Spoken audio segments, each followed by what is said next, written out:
Matamgi Manipuri Wari channel asibu tamiriba kwai pumnamakpo taram nokjari ngasi samhau sagam Mutnaidaba Nungshiba manga suba tangkak amok puduna lakjari mayam punna taminarasi. Janu mamilaw thoraklaga amada amuk yeng ngayak sida hoimai haiba nanghauda tawriba mataw asida ma kakngawna niyinglibani. Arna gari no break khangpa pharaga thaibiramda gari do mamai palek thorakli.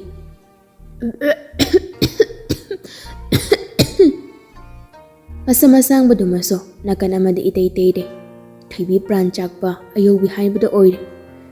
Mamit khana arnab tiyang nagli sorma pi honduna nupaduso mamit khana yengduna jimbal phaina khajik noklagli usitaba minokni yamna usitti haina tagli minokduna.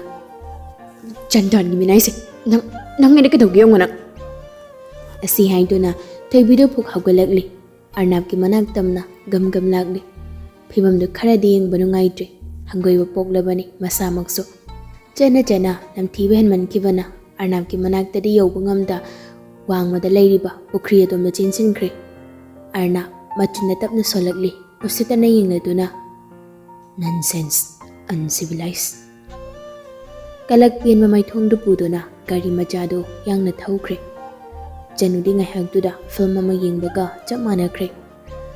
Nupadugi matawaduna marol ama sathina limjariba thaibina khanglaw lawrakpaduda januda khangpre khangi arnabna chatkibaduda mideng thamlambani taha pukri du tamna chensilagli. Isawirang langna penda wangangangduna machin machado tumthokli. Ai phanika phadi sapanga puro ohoi purake pukri dugi khara thenba jagada khwangdagi khare hengatna pukri manungduda leplibani mathanda thokiba thokdokado hanjen ningsinglagli hena samnunglagli khajiktada asuk yamna lakja hankre ningol mabo khittada he lakja khudum chalida adubudi aina ma kayam sathina laman khumaggedo ma khangri phai igon chapchana khangande yari doriba mi singse mangak yam haigale kubak mayai sida hamlaga khaini noibadona suru hen nei khai ge khangni. Dinana hai ayuk sida kaine pukri no thok tong hayu yam thuna la on hayu ko kaino ne kaino a umai do dalu dadi yadraba adoine mi je noina togo thoksei phajana tawine noi ha noi malu dori he tungda phajadori poni haiba ngangbasu tadaba macha masukdi laina su kaisune afaba punsi pidabani ko masiloina khangdri. Dinana phana phaba gyan tana bangang labaso manaw anigi kokdadi machene sering parakpaga chap manaribani nakong amada taraga amada phawdoktuna chalibani. Dinana ngangdina lehori januna tapna makhong thangdorakladuna pukri tamna yangna chelagli. Salaina angang singdi karam tawre paw phawnabra bijoina ahoi phawnai yambo mama disidabu pakna law haiba yaroi dawri khunado adugi matik nungsiba phawali yamna ingna nungsi amukta de su chatkena khali natemsiga punna hoi paw haijakige yambong na bujat ke harabade achawbaso week amadi ada lekhinina haina tai mangi thabaksu week amadi lepkhinina hai manawgi manakta matam khara lekhigen hari male leije sanuda machin manaw punna. Santina taingo cha thamo taingo cha gi so cha thamjaram nage thamo taingo ichem haldubo chetok pikibra bajar yongni haibra kaino driver hen baga tatkibane o ichem halak pangai jarage. Santi gi maongdu khangladuna salaina nangbu kari haininge hekta hayune.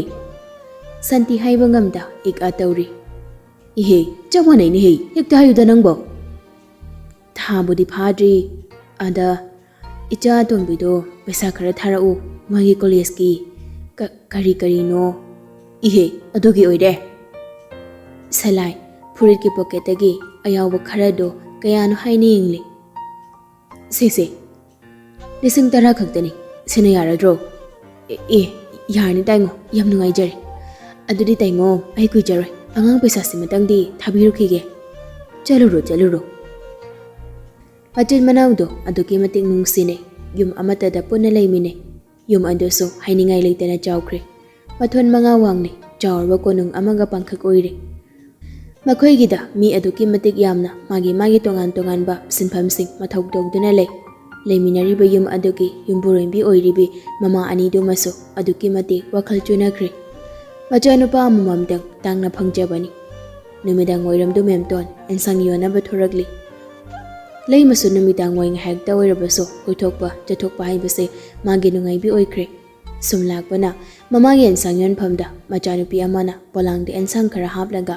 mamagi manakda thenma thoklaklibadu urure nupi machadogi matau setliba chariba tawriba maong matau adu obada leima khoidana yengli kanagumba makhoigi marul mapasiri khongrau makak setuna leijabi style da kethaduna leinaribani adubu makhoising adudagiri tonganduna nupi magi chetnabi ngakna phanikna leiting oiduna napadana chomchinja leima angakpa phauje mathanta sigumba angang haujiki matamda leiramkhini haiba thajarudrabani adubu ngasiri matam adugi thainagi nungsiba wari phauba mitmangduda uragli is nusikreda sire leima sumemton hagi manaktu changselakli iche thangjingsibu kaya tawrino memton mi anau boy baduda ngaihak munengli seliba chariba phizol aduda so ina khunba imungi mi ni haiba irai laina khangma ngamli ani lawradi yankhai piramo adudi jamagi lawragi iche hoi bema khuna sigi mi di mande ibema bu hoi iche ai imphal dagini asida ngarang nahanta benga ma hangdokrise ekhoi gini ichana pana tawrini aisu sida matam khara leigena leithukliba he iche di khangludredana hoini iche na yengbada inause dungai phaba imungi mi male na khalini leimadu nung fit ka tawaduna chapmanai de iche thebi mamagi na kanduda phamladuna mamaga leimaga na ngangliba adu munna ganyam tabi amagum ta seneri leima thebi de yengladuna iche sini chanupira mani atombini mana is onthok ningna nungsikreda natom sina marola ma phajariba maithonga natom ga se kayanda paknariba no sibo aini nungsiba na loireme asumna ngang macha mana thainagi matawgom ingna lemjaba se ubada aidi pukning se nungsiba na loiredo thebi mamu thagalak baduda nokfet ka tawseli gyan yamna tambi haina tana yambi ingja tapchabi amagi saklondani mana tawribadu nongma khaguba laimade khangjaba natte theibigi matau aduda yamna ingja tapchaba mong hajadaba angang amagum khanjakhre memtondi machagi matau aduda ngaksu ngakli noksu nokningli khangde tawrise nongan baga leithiba chani na chom simni na chomna thawai hakjang nukri tangnu ga haibase yaba nate do haibinu je asi sugyamna phajari sedi tawjasano theibida muk onsiladuna bema ichana na chomchin boraga imasi so thainagi punsiling singna ine imasi so na chomchin ge imasi ge na chompi bige ro theibi yamna ingna makholga du mingna hoi yayi andudi ayu khuding imasi nangina chomsiloge ko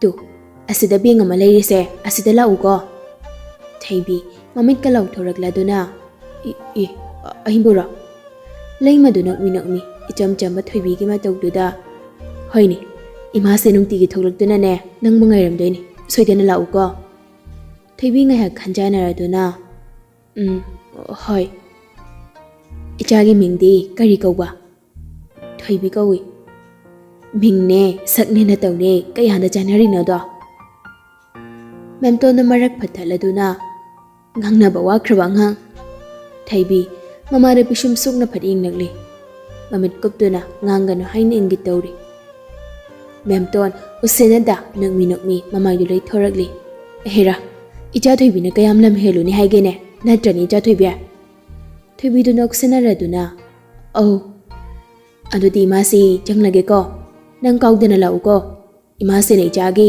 acha polaina bane paisa mayam ga pidoini theibi saharauna hoi jiten nangi dukan thokpasena paisa se angang yaudrikan de phei ko Hayang angang naruklaba matamdadi masi khara wana thokani bungo. Baba aisu khaliban. Adubu hujikse thabak subam irei reiti. Kaidawgadamuna su khangdre. Inkosi lauge haba mi lerdi machera ma yunthoklaga nasagi dukana ma phamjaba ngamladi phagadamni do. Baba inkoli sokomsida. Ayana yana bohonagi. Maside ai nungaitre. Hai. Karigi nungairoidono. Nangna warabadi ekhosu yawgadoribani. Ahal matam soisilakani. Hanagam nangi mating pangbado adum ngamla oine. Matam adudana hena wagani do. Ipana hairisi yawi bungo. Nang santok lambi leitaba yadabani. Hayeng nangi nathakani loina tarakadoribase. Baba inkolgi waphamse. Ibungo.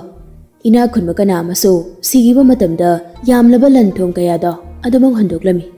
Mangin haina kariso taibang palasidagine buduna chatkhiba yaroi. Haujangna phi thungdana lakibane phi thungdana hankeni. Masida karigi inkol machet amada ichana duk pungning hanthari. Subon mapada tapni inglakli. Khanasi imauga sune sina phani haibado nabani so khana. Aisu namaga tanagi karina phagani haibado. Ohai baba. Ibani paisa mayam pairani aduga imphal koi chatpa yarani ne. Chanu de kyan ngaurap. Kaide paisa na haisa. Akhoi khanda beng ama tawrisi khambra. Ane paisa ga mayam puba yai haibado. Au moigi mama do aduna ibani gi na chomlingen hairami. Benki mama ro haisa. As benki nupa dugi mama. Adudi paisa paibani na paisa mayam pirak tong mandro. Pirak doini hayeng antan hagalu ko. Ai ngana lagi. Numidang du thoibi nungmida dumang tawduna laikre. Paisa phangnani hanandagi hena paisa mayam phangnani khanbada ma nungmi tawribani. Paisa leiradi imphalda amutang chatke haibase janung mabani gi asani. Tinana ngase de yam lemkreda akhui sono se. Nang khangponte. Oh wa gam leiri jari ne. Haidok yade na. Aima aina hangkibro nangonda. Hangdu saiba yade haba. Loire kay ngang sibo. Harau leiringai kadomdagino khangaude. Ngasai ayuk angan bagi thaudokto khangning singlakli. Nuklambadu chaplibladuna khangsaw saurakli. Limnagadi to oiba. Khubaksidane sur ne khaiba ngamjaba yungoina. Masamna tunglomdagi phat haigalli. Tinandi tingak mamilaw thoraklagi yengli. Nongnei ningsitni matawdu. Haujukta ama oikiba thangnaba mikupta aduki matik thukri hongkribadu. Mamit khujindona ahangbada yenglanga makhwang namladuna. Ngamjaba ko aina. Ngamjaba haisine aina. Hai ngamdadi mu kaidawduna. Thaibido khanglawga lawrakli.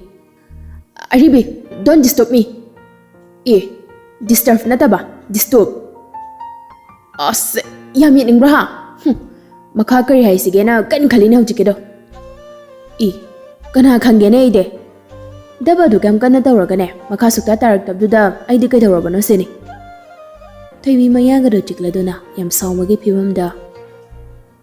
Aribe nang yam charamnei ko nayum thuna banthokro chalo. You go your home and nupa mayums.